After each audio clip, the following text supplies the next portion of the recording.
Okay, I think we're live. Great. Welcome everyone to Climate Conversations, our series of dialogues with FXB climate advocates around the world about the climate challenges they're facing in their communities and the really innovative and creative ways that they're addressing them. So today I'm very honored to be with Malika Gizzat, who's our first participant from Central Asia. So it's very exciting and her project is incredible. And so Malika, can you please introduce yourself? Just tell us a little bit about yourself. Yeah, hello everyone. I'm very honored to be here and I am so excited for this interview. And just in general, I feel like this opportunity was such a great one. And I'm so glad that I took a part. And yeah, my name is Malika. I'm from Kazakhstan. And I am the founder of an organization that is an environmental international volunteer organization called CRLC that is dedicated to raising awareness about Central Asian environmental challenges and celebrating its cultural identity. And yeah, we have like many people from Central Asian countries, and we mostly use like a creative activism within our advocacy. So yeah. Thank you. Can you tell us a little bit about the community where you grew up and if you've seen any impacts of climate change on your community?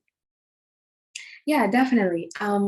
So the name of the organization actually comes from the sea that is called RLC. It was once the fourth biggest lake in the world, but it actually was deprived for in the name of economic progress because its waters were used for cotton irrigation, and now it's a disappearing sea that actually got decreased by 80%. So it was obviously this environmental kind of unsustainable management problem that led to this like huge worldwide kind of globally well-known problem. And I feel like that was kind of the main problem that I feel like we face, and especially the community near the sea were facing and still face till this day. And that's why I kind of wanted to raise awareness about that specific water body, but at the same time, just having to raise awareness about those other challenges as well through this well-known RLC in Central Asia. Another thing is that due to, I feel like, this low visibility of Central Asia, we don't exactly get a lot of media recognition when it comes to those, and the natural hazards that happen. So for instance, this summer we had this huge fire in the south of Kazakhstan that but like at that moment it was the largest one, but we could not get any kind of international help. And those things happen, and I feel like the main problem is that there's low visibility of those things. So yeah, definitely we face a lot of challenges environmentally. Thank you. Growing up, did you learn about the environment and climate change? And at what point or at what moment did you become really passionate about this issue? So I feel like I've always kind of been surrounded by those news. Obviously, you just see those things happen.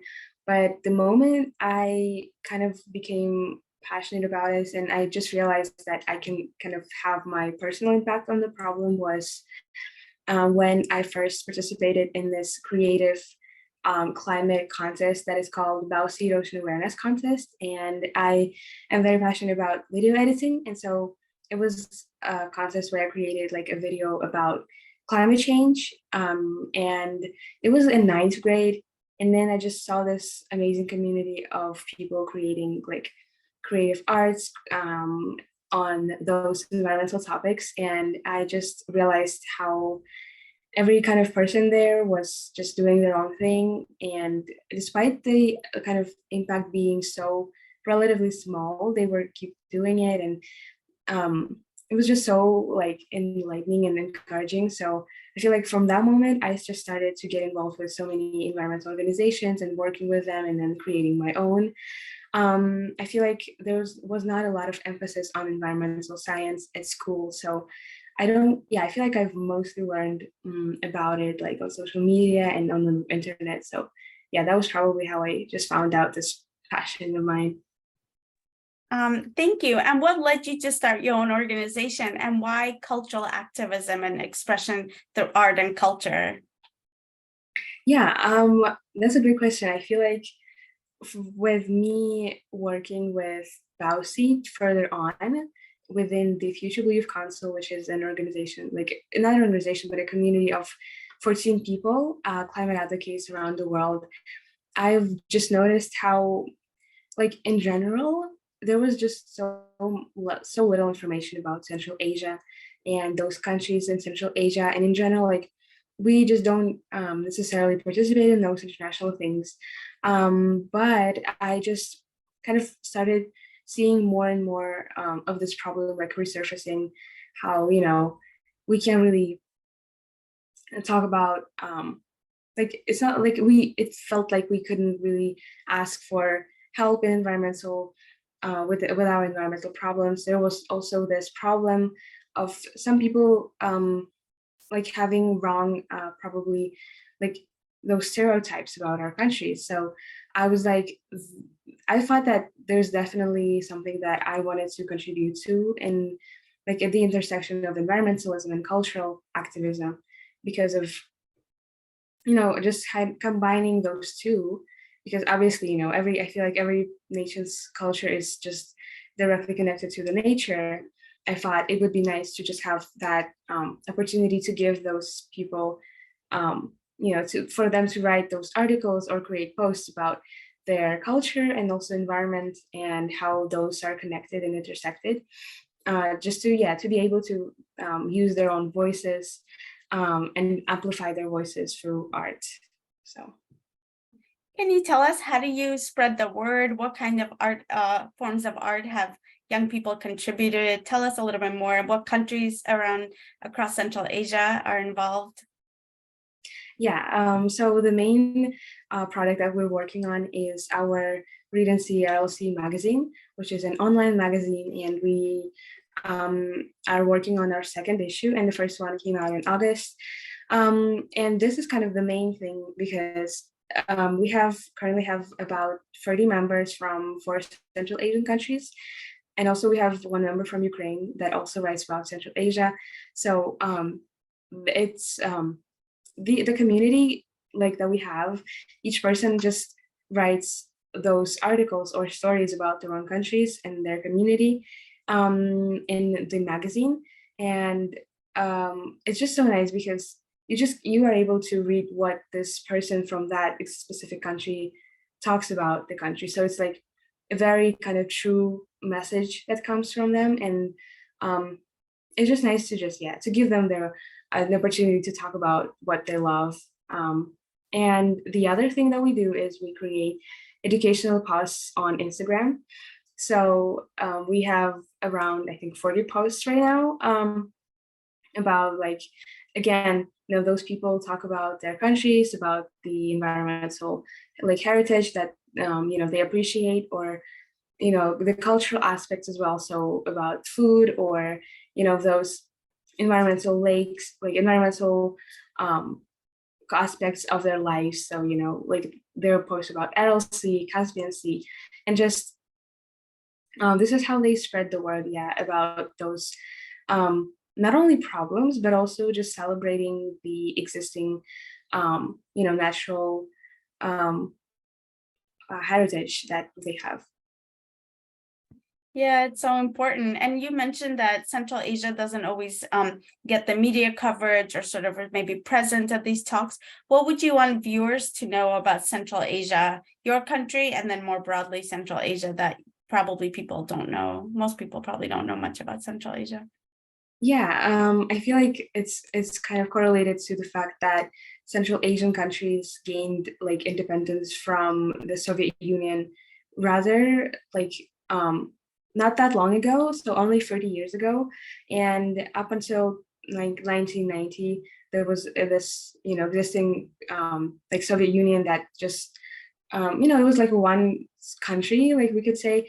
And then yeah, in 1990 those countries gained independence, and obviously I feel like that contributed to this low visibility worldwide. obviously trying to regain that cultural identity back, and then also those environmental challenges that took place in 20th century, and trying to recover from them. It was definitely difficult, and obviously it's still in the process, like it's ongoing. The LLC problem that I talked before, it took place, yeah, in the 1950s, 1960s, and that was when the sustainable management practices were so prominent that no one really cared about what's going to happen tomorrow or in 10 years. So definitely that, I feel like, was kind of, it's like one of the main reasons why the problem exists. But I'd say that it also is something that makes Central Asian countries, and not only Central Asian countries, but like the neighboring countries, so unique, because we have this one kind of uniting, like, unique part of our history that definitely it takes a lot of resources to recover from. But I'd say it's also, yeah, something that we have all in common. So yeah. Yeah, so you're definitely dealing with sort of a remnant, right, of a totalitarian regime that certainly did not have sustainable kind of practices. And being young countries, that's a great opportunity to also shape, right, and do things differently. What is the mood of like young people, let's say your peers, about climate change and environmental protection? Do you feel like young people around you care or like mobilized to do something? Yeah, I would definitely say that my community and like the general young people in Central Asia were all driven by this desire to act and like contribute to green future, because obviously we kind of all face those challenges. I feel like it's every person in the world, but it's obviously like youth is the the power, I feel like. And we, even in our small actions, we just try to contribute to those sustainable initiatives. Especially, like seeing how many people were interested in my organizations and to write those articles was so fascinating. And there are so many other projects that exist in Central Asia related to those environmental advocacy. So I would say that now it's like obviously on this um, like surface level, but I cannot wait to see, like, in 5 years when, where we are able to, maybe create our own like campaigns and then advocate for, those sustainable things on the governmental level. And what will be happening to, maybe there will be like a total, you know, um, update of the current system, and we will be living totally like in a sustainable way. I feel like there's a great future because everyone is just like extremely aware of those challenges and wants to contribute to solving them. So Well, you mentioned kind of the policies and things that were left over from the Soviet regime that really contributed to the situation today. So as a young person looking forward, what kind of policies would you want your government and other governments in Central Asia to adopt that do prioritize the planet and people, of course? yeah, a very interesting question, and definitely what I would say is, among all Central Asian countries, I would say that the priority should be on collaboration between the countries, and definitely kind of just letting go of the like past problems and just focusing on the current ones and trying to actually act on them, because there's a lot of talk that is being like that is happening that is also important. But obviously I would say that just having to like this collaboration between countries and working together, integrating those,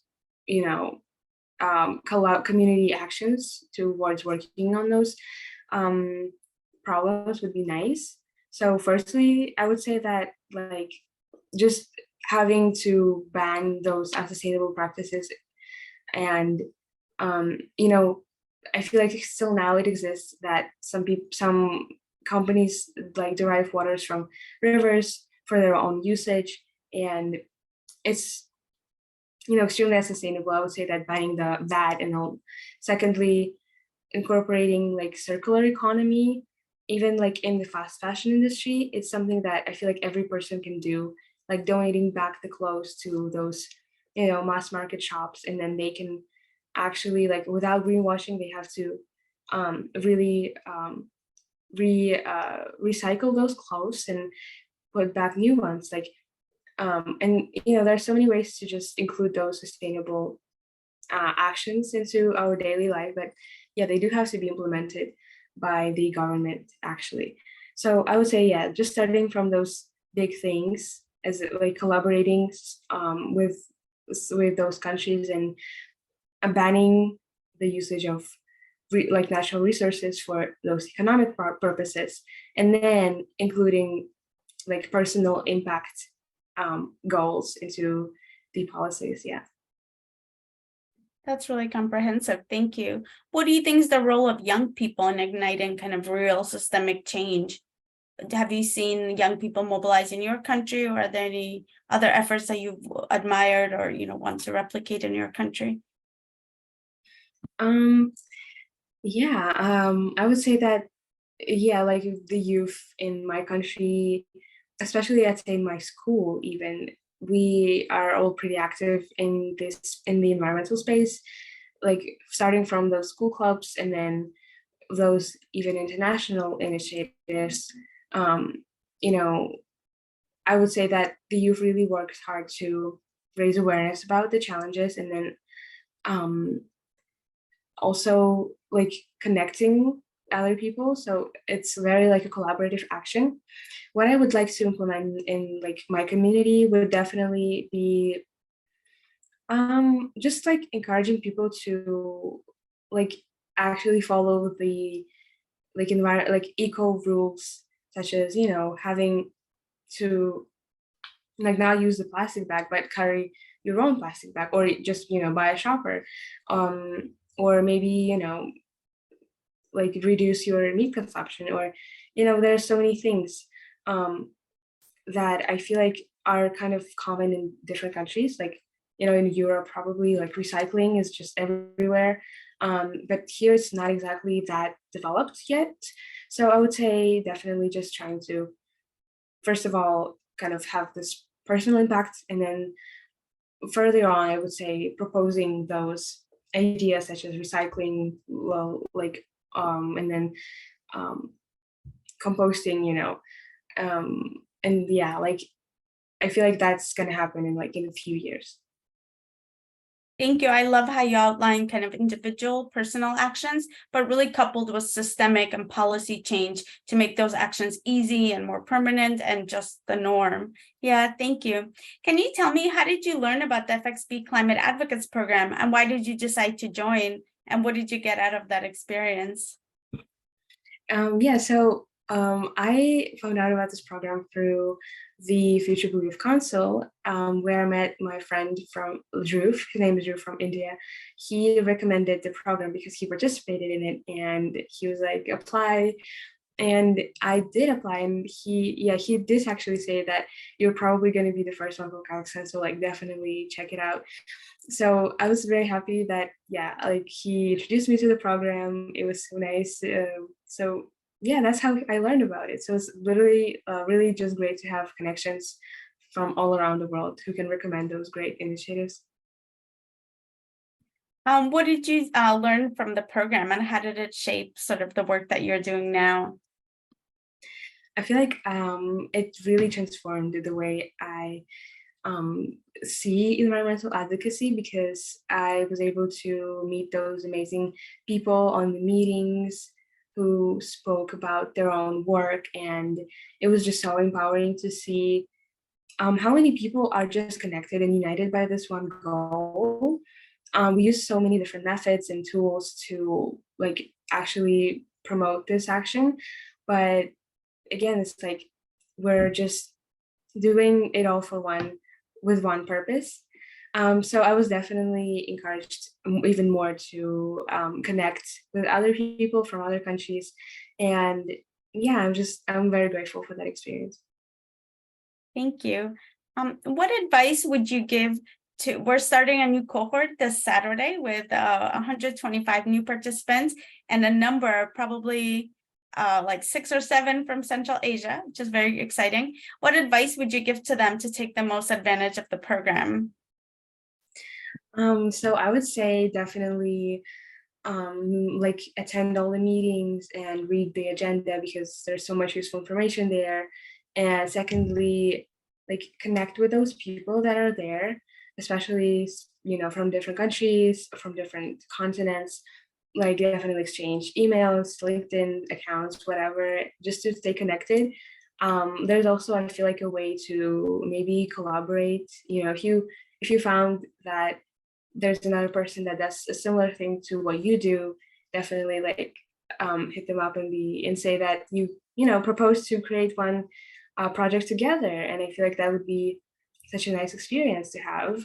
And you can definitely meet so many new people that can become your friends as well. So yeah, definitely like make use of those connections and relationships.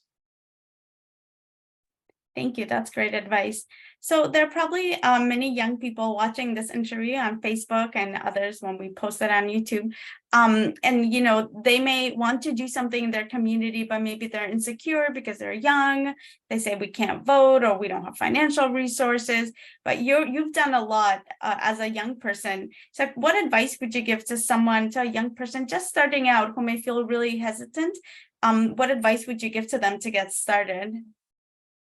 Oh, I can definitely relate to what you said about being scared or, even on this very like local level, you're just scared that someone will judge you for starting something that someone might say is just so like low impact, like impactful, like there's might be no impact, like this is what they think. But I would say that there's literally like no such thing as just it's having no impact, because everything you do in the environmental space, it definitely has so much like effect on changing the mindset of the people. And I would say that if you were able to connect at least one person, then that's a great achievement. Another, like, so yeah, first of all, just don't be scared, just start it. I feel like if you have an idea that is very innovative or something that you're truly passionate about, or something that will for sure change or fix, help solve the problem, then definitely start it. You need to have anything. You just want to have like an Instagram account or like a YouTube channel to do that. So literally nothing from like financially is needed for now to start it. And I feel like if you are really passionate about something, you will just start it despite how much you will like resist this feeling because you're scared. Like was something that I feel like I also struggled with. I was scared to start those, with the organizations again, because I thought, what if it's not gonna be as successful, or if no one's gonna be applying to write those articles or posts. And then the next thing I see is that I have like 200 applications and I am not even like reviewing them on time. So like it will definitely work out in the end. So don't worry about that.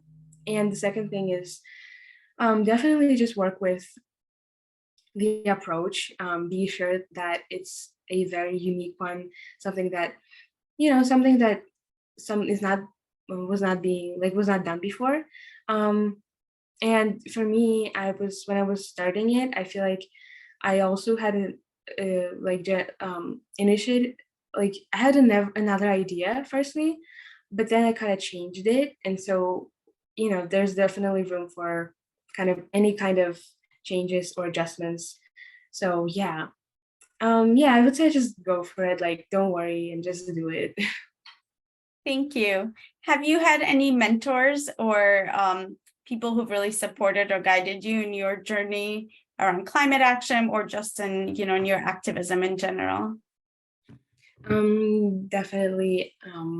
Being a part of the Future Belief Council was a very kind of transformative experience. The Bausi team, they helped us a lot and they mentored us. So I feel like they were kind of the main mentors on my journey, because working in the environmental field, they were very experienced and they were helping to spread the word about the organization and to just start it.